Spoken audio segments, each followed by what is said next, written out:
لله نحمده ونستعينه ونستغفره ونؤمن به ونتوكل عليه ونعوذ بالله من شرور أنفسنا ومن سيئات أعمالنا من يهده الله فلا مضل له ومن يضلله فلا هادي له ونشهد أن لا إله إلا الله وحده لا شريك له ونشهد أن سيدنا ومولانا محمدا عبده ورسوله صلى الله تعالى عليه وعلى آله وأصحابه وبارك وسلم تسليما كثيرا أما بعد فأعوذ بالله من الشيطان الرجيم بسم الله الرحمن الرحيم قد أفلح المؤمنون الذين هم في صلاتهم خاشعون والذين هم عن اللغو معرضون والذين هم للزكاة فاعلون والذين هم لفروجهم حافظون إلا على أزواجهم أو ما ملكت أيمانهم فإنهم غير ملومين فمن ابتغى وراء ذلك فأولئك هم العادون والذين هم لأماناتهم وعهدهم راعون صدق الله العظيم. بزرگان محترم اور عزیز بھائیوں اور دوستوں، میں نے جو آیت آپ حضرات کے سامنے تلاوت کی، اللہ تبارک و تعالیٰ نے ان آیات میں فلاح یافتہ مومنین کی 8 صفات کو ذکر فرمایا ہے۔ ان 8 میں سے 6 صفات کا قدر تفصیل سے تذکرہ گزشتہ جمعوں میں ہو چکا۔ آج 7ویں صفت عرض کرنی ہے، والذین هم لأماناتهم وعہدهم راعون، کہ کامیاب مومن بندے کو ان صفات کا اختیار کرنا ضروری ہے۔ فلاح پانی ہے تو ان صفات کا لحاظ رکھنا ضروری ہے۔ 6ٹھی صفت اور 7ویں صفت اس آیت میں بیان کی گئی ہے، والذین هم لأماناتهم وعہدهم راعون۔ 6ٹھی صفت گزشتہ جمعہ کو عرض کی تھی کہ فلاح یافتہ مومن بندہ وہ ہے کہ جو امانت کا لحاظ رکھتا ہے، امانت میں خیانت نہ کرے۔ ہمارے معاشرے میں امانت کی خیانت کی جو رائج شکلیں ہیں، ان شکلوں کو میں نے ذکر کیا تھا کہ ان تمام شکلوں سے بچنا ضروری ہے۔ اور 7ویں صفت اسی آیت میں ہے کہ وعہدہم راعون، کہ کامیاب مومن وہ ہے جو اپنے وعدے کا لحاظ اور پاس رکھنے والا ہو، وعدے کو پورا کرنے والا ہو، وعدے کی خلاف ورزی نہ کرے، کہ جب کسی سے وعدہ کرے تو وعدے کو پورا کرے، جب کسی سے وعدہ کرے تو وعدے کو پورا کرے۔ یہ 7ویں صفت ہے۔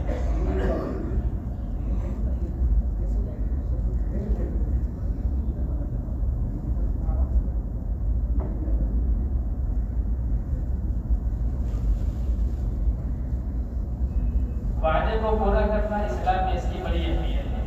اسی وجہ سے اللہ تبارک و تعالیٰ نے قرآن میں متعدد جگہوں پر اور اللہ کے نبی صلی اللہ علیہ وسلم نے اپنے ارشادات میں اس کی تاکید بیان فرمائی ہے۔ اللہ تعالیٰ فرماتے ہیں وَأَوْفُوا بِالْعَهْدِ إِنَّ الْعَهْدَ كَانَ مَسْئُولًا، کہ اپنے عہد کو پورا کرو،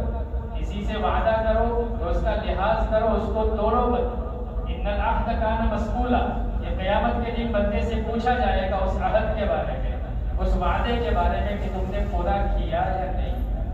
دوسری جگہ اللہ تبارک و تعالیٰ فرماتے ہیں یا ایھا الذین آمنوا اوفوا بالعقود، اے ایمان والو اپنے وعدوں کو پورا کرو، وعدوں کو توڑو مت۔ اس کی تاکید قرآن میں بھی ہے، اللہ کے نبی صلی اللہ علیہ وسلم کے ارشاد میں دیکھا جائے تو اللہ کے نبی صلی اللہ علیہ وسلم نے مومن بندے کی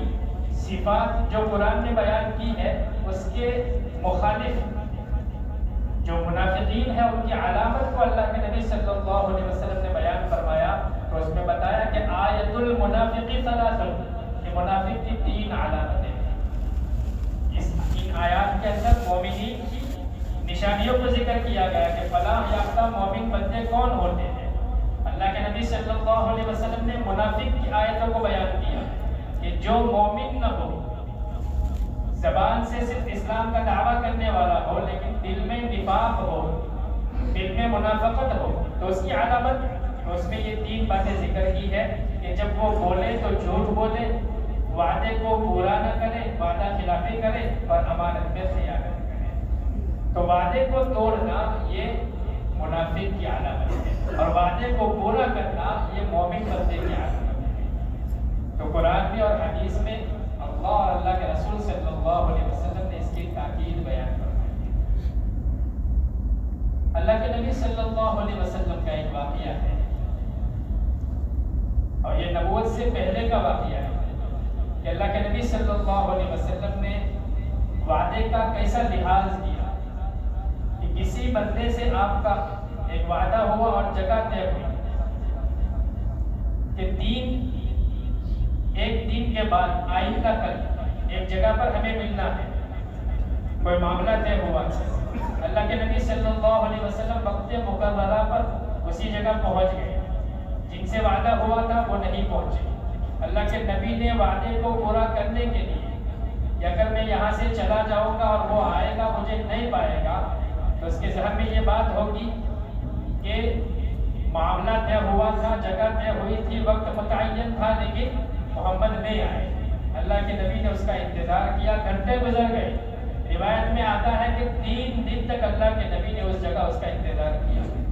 صرف اپنی ضرورت کے لیے گھر پر جاتے تھے، لیکن پھر وہی جگہ پر آ جاتے تھے کہ شاید وہ اب آ جائے، اس کو یاد آ جائے۔ 3 دن کے بعد وہ آدمی وہاں پہنچا۔ اللہ کے نبی نے صرف اس سے اتنا ہی فرمایا کہ تم نے وقت پر نہ آ کر مجھے بہت تکلیف پہنچائی۔ تو وعدے کا اللہ کے نبی صلی اللہ علیہ وسلم نے اتنا لحاظ کیا۔ تو محترم بزرگوں، مذہب اسلام میں اس کی بہت تاکید آئی ہے کہ وعدے کو پورا کیا جائے، وعدے کا لحاظ رکھا ہے۔ اللہ کے نبی صلی اللہ علیہ وسلم کی موجودگی میں ایک صحابی نے اپنے بچے کو بلایا، چھوٹا بچہ اس کو بلا رہے تھے اور وہ آنے کا نام نہیں لے رہا تھا۔ تو صحابی نے اس بچے سے یہ کہا کہ بچے آؤ، ہم تمہیں کچھ دیں گے۔ جب یہ الفاظ اللہ کے نبی کے کان میں پڑے تو اللہ کے نبی نے فرمایا کہ تم نے یہ جو کہا کہ بچے تم آؤ ہم تمہیں کچھ دیں گے، تو یہ ایک وعدہ ہو گیا، اور اس وعدے میں تمہارے دل میں کیا ارادہ تھا؟ کچھ دینے کا ارادہ تھا یا یوں ہی بہلانے کے لیے بچے کو کہا کہ تم آؤ ہم تمہیں کچھ دیں گے؟ صحابی نے بتایا کہ نہیں حضور، میرے دل میں یہ ارادہ تھا کہ میرے پاس ایک کھجور تھی کہ وہ آئے تو میں اس کو کھجور دوں گا۔ اللہ کے نبی نے فرمایا کہ اگر دل میں کھجور دینے کا ارادہ تھا تو یہ ٹھیک ہے، لیکن اگر بلا ارادے کے صرف بچے کو بہلانے کے لیے تم یہاں بلاؤ تو یہ وعدہ خلافی ہے کہ تم وعدہ کر کے اس کو پورا نہ کرو۔ اسلام میں اس کی وعید آئی ہے۔ تو یہ بچے کے سامنے وعدے کو پورا نہ کرنا، اس پر بھی اللہ کے نبی صلی اللہ علیہ وسلم نے تعلیم دی کہ اگرچہ بچہ چھوٹا ہے لیکن وعدے کو پورا نہ کرنا یہ اسلام کی حکمت کی خلاف ورزی ہے، اور اس میں دوہرا گناہ ہے۔ ایک تو وعدے کو تم پورا نہ کرو، یہ تو گناہ ہے ہی، اور دوسرا یہ کہ بچے کا ذہن ایک سادہ لوح کی طرح ہوتا ہے، اور صاف ذہن کے اندر تم بچپن سے یہ بات اس کے ذہن میں بٹھاؤ کہ تم وعدہ کرو اور اس کو پورا نہ کرو، تو بچے کے ذہن میں یہ بات نقش ہو جائے گی کہ جیسے پتھر پر کسی نقش کو نگار کر دیا جائے تو وہ ہمیشہ نقش اس میں چھپا ہوا رہتا ہے۔ بچے کے ذہن میں بھی یہ بات بیٹھ جائے گی کہ وعدہ کر کے اس سے مکر جانا یہ کوئی بڑی بات نہیں، وعدہ خلافی کرنا یہ کوئی گناہ کی بات نہیں ہے۔ بچپن ہی سے بچے کے ذہن میں یہ بات بیٹھ جائے گی۔ اس لیے بچوں کے ساتھ تو خاص لحاظ رکھنا چاہیے کہ وعدے کو پورا کرے، تاکہ بچے کے ذہن میں یہ بات بیٹھے کہ وعدے کو پورا کرنا یہ بڑا اہم ہے، جھوٹ بولنا بہت بڑا گناہ ہے، وعدہ خلافی کرنا یہ بہت بڑا گناہ ہے۔ کیونکہ بچے کا ذہن صاف ہوتا ہے، اس کے ذہن کے اندر بات بچپن ہی سے بیٹھ جائے گی کہ وعدے سے مکر جانا یہ بڑی بات نہیں ہے، تو آئندہ جب بھی وہ بچہ یہ گناہ کرے گا تو اس گناہ میں اس کے ساتھ ساتھ جس نے گناہ کی بات اس کے دل میں ڈالی ہے وہ بھی گناہ میں شریک ہو جائے گا، کیونکہ بچپن سے اس کے ذہن کے اندر یہ بات آ گئی کہ وعدے کو توڑنا یہ کوئی بڑی بات نہیں۔ ہمارے معاشرے میں بکثرت ایسی باتیں ہوتی ہیں، جیسے کہ ہمیں گھر سے نکلنا ہو تو گھر سے نکلتے وقت چھوٹے بچے ضد کرتے ہیں کہ ہمیں آپ کے ساتھ آنا ہے۔ اب ان کی ضد سے جان چھڑانے کے لیے ہم وعدہ کر لیتے ہیں کہ بچے تو میرے ساتھ مت آ، میں تیرے لیے کچھ لاؤں گا۔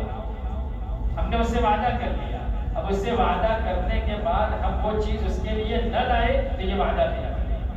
بچے کے ذہن میں بات کیا آئے گی کہ آپ نے وعدہ کیا تھا لیکن وعدہ توڑا، مطلب یہ توڑنا کوئی بڑی بات نہیں ہے، بہلانے کے لیے ہم جھوٹ بول سکتے ہیں۔ تو یہ چھوٹے بچے کے اندر یہ بات نقش کر جائے گا، تو اس میں وعدہ توڑنے کا بھی گناہ ہوگا اور بچے کی غلط تربیت کرنے کا بھی گناہ ہوگا۔ آج ہم اپنے بچوں کو اچھی سے اچھی اسکول میں داخلہ دلاتے ہیں کہ اس کو تعلیم اعلیٰ ملے، لیکن ہمارے معاشرے کے اندر اور ہمارے گھر کے معاشرے کے اندر باتیں ایسی ہوتی ہیں کہ وہ مزاج کے خلاف ہوتی ہے اور وہ اس کے ذہن کو بگاڑنے والی بات ہوتی ہے۔ تو ایک طرف اعلیٰ تعلیم دلانے کی کوشش ہے اور دوسری طرف اس کی تربیت کو بگاڑنے کی کوشش کی جا رہی ہے، تو ان بچوں کی صحیح تربیت نہیں ہو پائے گی۔ تو چھوٹے بچوں کے ساتھ اس کا خاص لحاظ لیا جائے کہ ان سے جو وعدہ کرے تو اس وعدے کو پورا کرے، تاکہ اس کے دل میں بچپن ہی سے اہمیت بیٹھ جائے کہ وعدے کو پورا کرنا یہ بڑا اہم معاملہ ہے۔ کبھی کبھی یہ بھی ہوتا ہے کہ ہمیں گھر پر کوئی بلانے کے لیے آیا اور ہمارا ارادہ نہیں ہے اس بندے سے ملنے کا، یا کسی کا فون آیا، موبائل پہ رنگ بج رہی ہے، نام دیکھ کر ہمارے دل میں یہ خیال آیا کہ اس کے فون کو ریسیو نہیں کرنا ہے، تو یا تو بچے سے یہ کہہ دیا کہ بیٹے تم دروازے پر جا کر اس سے کہہ دو کہ ابو گھر پر نہیں ہے،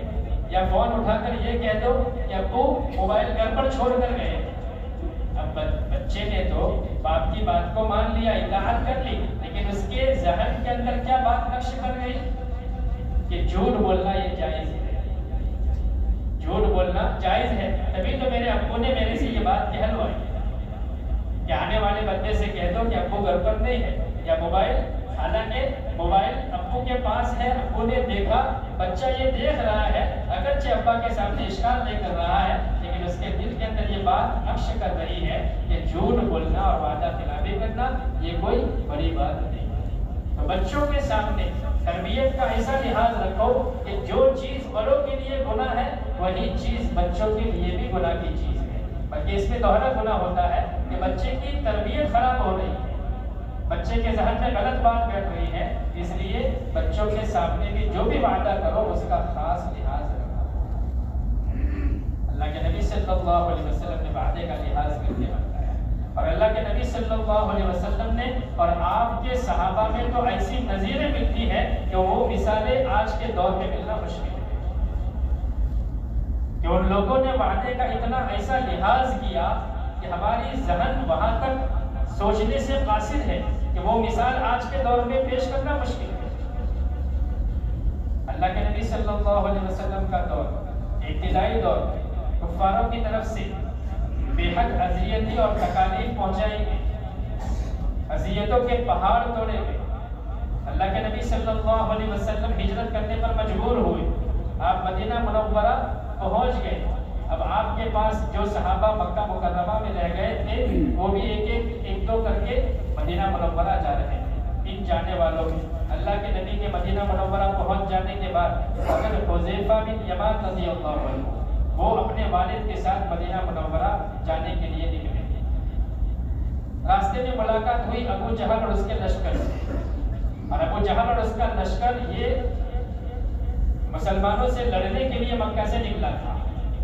اب درمیان میں ملاقات ہوئی، ابو جہل نے پکڑ لیا حضرت حذیفہ اور ان کے والد یمان رضی اللہ عنہ، پوچھا کہاں جا رہے ہیں؟ انہوں نے کہا کہ مدینہ منورہ جا رہے ہیں۔ اس ارادے سے جا رہے ہیں؟ حضور سے اور صحابہ سے ملنے کے لیے جا رہے ہیں۔ ابو جہل نے کہا کہ نہیں، تم وہاں جا کر مسلمانوں کے لشکر میں شریک ہو کر کفاروں سے تم لڑو گے؟ تو حضرت حذیفہ اور ان کے والد رضی اللہ عنہما نے فرمایا کہ نہیں، ہمارا ارادہ تو صرف حضور کی زیارت کرنا ہے، حضور سے ملاقات کرنا ہے، ہمیں جانے دیجیے۔ ابو جہل نے کہا کہ نہیں، تمہیں نہیں چھوڑوں گا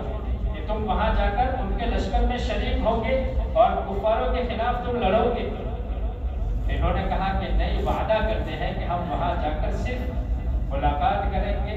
لیکن ان کے جنگ والے لشکر میں ہم شریک نہیں ہوں گے۔ تو ابو جہل نے ان سے وعدہ لیا کہ تم اگر یہ وعدہ کرتے ہو کہ ہم وہاں جا کر صرف زیارت کریں گے، ملاقات کریں گے، لیکن کفاروں کے خلاف جنگ میں شریک نہیں ہوں گے، اس وعدے پر میں تم کو یہاں سے جانے کے لیے چھوڑ سکتا ہوں۔ حذیفہ رضی اللہ عنہ اور یمان رضی اللہ عنہ نے وعدہ کر دیا کہ ہم وہاں جا کر مسلمانوں کے لشکر میں شریک نہیں، اس شرط پر ان کو رہا کیا گیا۔ مدینہ منورہ پہنچے تو وہاں ماحول یہ تھا کہ اللہ کے نبی صلی اللہ علیہ وسلم بھی غزوہ بدر کی تیاری کے لیے مدینہ منورہ سے نکل چکے، راستے میں ملاقات ہوئی، خوشی کا اظہار کیا، مدینہ منورہ پہنچ گئے۔ اللہ کے نبی نے فرمایا کہ کس حالت میں آئے، تو انہوں نے پورا قصہ سنایا۔ اللہ کے نبی نے فرمایا کہ تم اب مسلمانوں کے لشکر میں اس جنگ میں شریک نہیں ہو سکتے۔ حضرت حذیفہ اور ان کے والد نے فرمایا کہ ہم وہاں سے آئے ہیں، مسلمانوں سے ملاقات بھی ہو جائے اور لشکر میں شریک بھی ہو جائے، اس نیت سے آئے ہیں۔ ہم نے وہاں تو جو وعدہ کیا تھا وہ تو ہمارے گردن پر تلوار رکھی گئی تھی، مجبوراً ہم نے جان چھڑانے کے لیے ان سے وعدہ کیا تھا، تو کفاروں سے جنگ کرنا یہ تو ثواب کا کام ہے۔ اگر ہم جنگ میں شریک ہو گئے اور ان کو دھوکہ دے دیا، جنگ میں دھوکہ دینا یہ تو جائز ہے۔ اللہ کے نبی نے فرمایا کہ جنگ کی حالت میں دھوکہ دینا جائز ہے، لیکن جب تم وہاں سے نکلو تو اس وقت جنگ کی حالت نہیں تھی اور تم وعدہ کر کے آئے ہو اور شرط پر تم رہا ہوئے ہو، اس لیے تم اس جنگ میں شریک نہیں ہو سکے۔ اب دیکھیے محترم بزرگوں، وہ جنگ کون سی تھی؟ سب سے پہلی جنگ جنگ بدر، اور جنگ بدر جس کو یوم الفرقان کہا جاتا ہے، اور ایسی جنگ تھی کہ جس کو حق اور باطل کے درمیان تمیز کرنے والی جنگ کہا جاتا ہے۔ اور بدر کی جنگ میں شریک ہونے والے اصحاب بدریین، ان کا بہت بڑا درجہ ہے کہ اصحاب بدریین ان کے نام کے وظیفے پڑھے جاتے ہیں کہ ان کا نام لے کر دعا کی جائے تو اللہ تعالیٰ دعا قبول فرماتے ہیں۔ ایسے برکتی وہ صحابہ ہیں، اور اللہ کے نبی صلی اللہ علیہ وسلم نے پیشین گوئی کے طور پر فرما دیا تھا کہ ان کی مغفرت ہو گئی ہے، یہ جنت کے مستحق بن گئے۔ اتنے فضیلت والے صحابہ اصحاب بدریین، اس جنگ میں شریک ہونا، اور ایسی جنگ کے جس میں ایک ایک فرد کی اہمیت تھی کہ مسلمان صرف 313 تھے، سامنے 1000 کا لشکر تھا۔ 313 میں بھی صرف 70 اونٹ تھے، 2 گھوڑے تھے، 8 تلوار تھی، باقی صحابہ ہتھیار بغیر تھے، کسی کے پاس ڈنڈا، کسی کے پاس لکڑی، کسی کے پاس پتھر۔ یہ حالت تھی مسلمانوں کی، اور سامنے مقابلہ 1000 سرباؤں کا کرنا تھا کہ وہ مسلح تھے، ہتھیاروں سے لیس تھے، ایک ایک فرد کی اہمیت تھی، لیکن وعدے کو پورا کرنا تھا۔ وعدے کے لحاظ کے لیے اللہ کے نبی صلی اللہ علیہ وسلم نے فرما دیا کہ جب وعدہ کر کے آئے ہو تو اس سے مکر جانا، یہ مسلمان کا کام نہیں ہے۔ کہ ہماری جنگ جیتنا مقصود نہیں ہے، ہماری جنگ رضائے الہی کے لیے ہو رہی ہے، ہمیں کوئی اقتدار مقصود نہیں ہے، بہادر کہلوانا مقصود نہیں ہے، جہادی کہلوانا مقصود نہیں ہے، اللہ کی رضا مقصود ہے۔ اللہ کی رضا پانے کے لیے اسے کسی گناہ کا ارتکاب کرے تو یہ کیسے اسلام کی تبلیغ ہو سکتی؟ اسلام کی تبلیغ ہوگی حق طریقے سے اور حق بات کہہ کر تبلیغ ہوگی، لہذا ہم گناہ کر کے اسلام کی تبلیغ نہیں کر سکتے۔ اللہ کے نبی صلی اللہ علیہ وسلم نے ان کو شریک ہونے کی اجازت نہیں دی۔ باپ اور بیٹے دونوں اصحاب بدریین میں شامل ہونے سے محروم رہے۔ ایسی مثال آج کے دور میں پیش کرنا مشکل ہے۔ یہ مثالیں اللہ کے نبی کے صحابہ میں پائی جاتی ہیں کہ وعدے کو پورا کرنے کا انہوں نے اتنا لحاظ رکھا۔ حضرت امیر معاویہ رضی اللہ عنہ، جن کو فاتح شام کہا جاتا ہے، ان کا واقعہ آتا ہے کہ اس وقت عمر فاروق رضی اللہ عنہ کا دور تھا، آپ کو شام میں بھیجا گیا تھا۔ اس وقت شام والوں کا علاقہ حضرت امیر معاویہ کے زیر نگرانی کافی فتح ہو چکا تھا، اور جنگ ہو رہی تھی روم والوں سے، اور روم اس وقت سپر پاور طاقت سمجھی جاتی تھی، اس وقت کی عظیم اور سپر پاور طاقت سمجھی جاتی تھی۔ امیر معاویہ رضی اللہ عنہ، ان کا روم والوں سے معاہدہ ہوا، ایک بات طے ہوئی تھی کہ ہم فلاں تاریخ تک جنگ بندی کا معاہدہ کرتے ہیں کہ فلاں تاریخ تک ہم جنگ نہیں کریں گے۔ جنگ بندی کا معاہدہ تھا، لیکن وہ تاریخ قریب الختم تھی۔ امیر معاویہ رضی اللہ عنہ کے دل میں خیال آیا کہ جنگ بندی کی تاریخ تو ٹھیک ہے، لیکن ہم اپنے لشکر کو روم کی سرحد تک لے جائیں گے۔ تاریخ ختم ہونے سے پہلے سرحد کے قریب پہنچ جائے، اور ایسے وقت میں ان لوگوں کے ذہن میں یہ بات ہوگی کہ تاریخ اب ختم ہوئی ہے، ابھی مسلمانوں کے لشکر کو ہمارے تک پہنچنے میں کافی دن لگ جائیں گے۔ وہ اسی خیال میں ہوں گے کہ ہم اسی حالت میں ان پر چڑھائی کر لیں گے، ان کی سرحد میں داخل ہو جائیں گے اور ہماری یہ چال کامیاب ہوگی۔ چنانچہ انہوں نے اپنی سوچ کے مطابق اپنی فوج کو سرحد کے قریب لا کر رکھ دیا، اور سرحد کے کچھ حصے تک اندر بھی کچھ فوج کو بھیج دیا۔ جنگ نہیں کی، لیکن سرحد کو پار کر کے کچھ فوج کے حصے کو اندر بھیج دیا۔ جیسے ہی آخری تاریخ کا سورج غروب ہوا، آپ نے لشکر کو حکم دے دیا کچھ کرنے کا۔ اب وہ لوگ تو بے خبر تھے، ان کے ذہن میں یہ تھا کہ کچھ دن لگیں گے ان کو سرحد تک آنے میں، لیکن امیر معاویہ رضی اللہ عنہ اس کی تیاری کر چکے تھے۔ جیسے ہی سورج غروب ہوا، فوج نے کچھ کیا تو چال بڑی کامیاب نکلی کہ اندر چلتے ہی چلتے بستیاں کی بستیاں اور شہر کے شہر فتح ہوتے گئے، کافی آگے حد تک نکل گئے، کافی علاقہ فتح ہو گیا۔ ادھر عمر فاروق رضی اللہ عنہ کو پتہ چلا تو آپ نے ایک قاصد کو بھیجا، اور وہ قاصد پیچھے گھوڑے پر سوار ہو کر آ رہا تھا، بڑا تیز آ رہا تھا۔ امیر معاویہ رضی اللہ عنہ کی جب اس پر نظر پڑی تو ان کے دل میں خیال آیا کہ یہ امیر المؤمنین کی طرف سے کوئی پیغام لے کر آیا ہوگا، تو اس نے دور سے آواز لگائی، اللہ اکبر اللہ اکبر، یہ اللہ کے بندوں ٹھہر جاؤ ٹھہر جاؤ۔ جب وہ قریب آیا تو یہ عمر بن حفصہ رضی اللہ عنہ تھے، امیر المؤمنین کا پیغام لے کر آئے، اور انہوں نے کہا کہ وفاء اللہ غدر، وفاء اللہ غدر، کہ مسلمانوں کا شیوا تو وفاداری ہے، دھوکہ دینا یہ مسلمانوں کا شیوا نہیں۔ امیر معاویہ نے فرمایا کہ میں نے کون سا دھوکہ دیا ہے، جنگ بندی کی تاریخ کے بعد میں نے چڑھائی کی ہے۔ انہوں نے کہا کہ اللہ کے نبی صلی اللہ علیہ وسلم سے میں نے سنا ہے کہ اللہ کے نبی نے فرمایا کہ جب کسی سے تم معاہدہ کر لو تو اس معاہدے کو ختم ہونے سے پہلے اس کو کھولو مت، اس معاہدے کو ختم ہونے سے پہلے اس کو توڑو مت، اگر تمہیں کسی وجہ سے اس کو توڑنا پڑے تو پہلے اس کی اطلاع کر دو۔ تو تم نے تاریخ ختم ہونے سے پہلے اپنے لشکر کو سرحد کے قریب بٹھا دیا، بلکہ سرحد کے اندر کچھ حصے تک تم چلے گئے، تو یہ وفاداری نہیں ہے، یہ عہد کو توڑنا ہے اور یہ دھوکہ دینا ہے، اسلام میں اس کی اجازت نہیں ہے۔ امیر معاویہ رضی اللہ عنہ کو جب اللہ کے نبی صلی اللہ علیہ وسلم کا یہ ارشاد کانوں میں پڑا تو فوراً اپنے لشکر کو حکم دیا کہ رک جاؤ، واپس لوٹو، جتنا علاقہ فتح کیا ہے دشمن کو واپس کرو۔ کتنا علاقہ فتح کیا تھا، شہر کے شہر فتح ہو گئے تھے، لیکن دل میں کیا تھا؟ رضا الہی تھی کہ اللہ کی رضا کے خاطر ہم جنگ کرنے کے لیے نکلے ہیں، علاقہ فتح کرنا مقصود نہیں ہے، اقتدار مقصود نہیں ہے، ناموری اور بہادری مقصود نہیں ہے، اللہ کی رضا مل گئی تو سب کچھ مل گیا۔ تو محترم بزرگوں، یہ وفاداری کی مثالیں اللہ کے نبی صلی اللہ علیہ وسلم کے ماننے والے صحابہ کو ملتی ہیں۔ تو بہرحال مذہب اسلام میں عہد کو پورا کرنے کی بڑی اہمیت ہے۔ اللہ کے نبی نے اور اللہ تبارک و تعالیٰ نے اس کی بڑی تاکید بیان فرمائی ہے، اور خصوصاً بچوں سے جب کوئی عہد کیا جائے تو اس کا ضرور لحاظ رکھا جائے کہ اس میں ان کی تربیت مقصود ہوتی ہے، بچے کا ذہن صاف ہوتا ہے تو اس کے دل میں بات ایسی نقش ہو کہ زندگی پر اس کی اہمیت دل کے اندر اور ذہن میں بیٹھی رہے۔ اللہ تعالیٰ سے دعا کرتے ہیں کہ اللہ تبارک